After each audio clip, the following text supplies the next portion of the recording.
Genesis 21.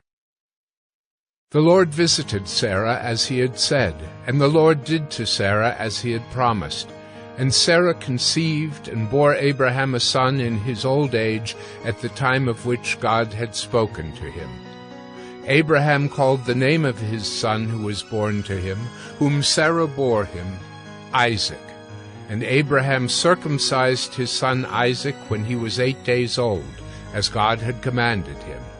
Abraham was 100 years old when his son Isaac was born to him, and Sarah said, God has made laughter for me.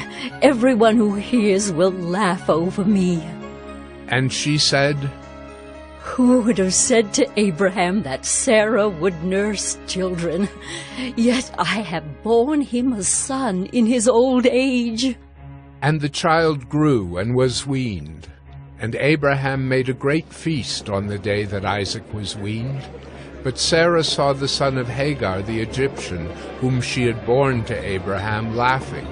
So she said to Abraham, Cast out this slave woman with her son, for the son of this slave woman shall not be heir with my son Isaac. And the thing was very displeasing to Abraham on account of his son. But God said to Abraham, Be not displeased because of the boy and because of your slave woman. Whatever Sarah says to you, do as she tells you, for through Isaac shall your offspring be named. And I will make a nation of the son of the slave woman also, because he is your offspring. So Abraham rose early in the morning and took bread and a skin of water and gave it to Hagar, putting it on her shoulder along with the child, and sent her away. And she departed and wandered in the wilderness of Beersheba. When the water in the skin was gone, she put the child under one of the bushes. Then she went and sat down opposite him a good way off, about the distance of a bow shot, for she said, Let me not look on the death of the child. And as she sat opposite him, she lifted up her voice and wept. And God heard the voice of the boy, and the angel of God called to Hagar from heaven, and said to her, What troubles you, Hagar? Fear not, for God has heard the voice of the boy where he is. Up, lift up the boy, and hold him fast with your hand, for I will make him into a great nation. Then God opened her eyes, and she saw a well of water. And she went and filled the skin with water and gave the boy a drink. And God was with the boy, and he grew up. He lived in the wilderness and became an expert with the bow.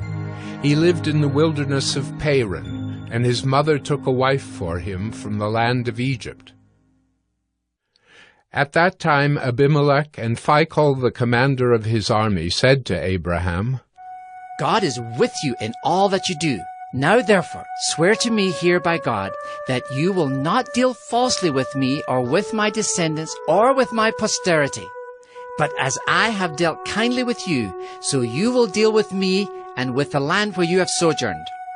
And Abraham said, I will swear. When Abraham reproved Abimelech about a well of water that Abimelech's servants had seized, Abimelech said, I do not know who has done this thing. You did not tell me, and I have not heard of it until today. So Abraham took sheep and oxen and gave them to Abimelech, and the two men made a covenant. Abraham set 7 ewe lambs of the flock apart, and Abimelech said to Abraham, What is the meaning of these 7 ewe lambs that you have set apart? He said, These 7 ewe lambs you will take from my hand, that this may be a witness for me that I dug this well. Therefore that place was called Beersheba, because there both of them swore an oath. So they made a covenant at Beersheba. Then Abimelech and Phicol the commander of his army rose up and returned to the land of the Philistines. Abraham planted a tamarisk tree in Beersheba, and called there on the name of the Lord, the everlasting God. And Abraham sojourned many days in the land of the Philistines.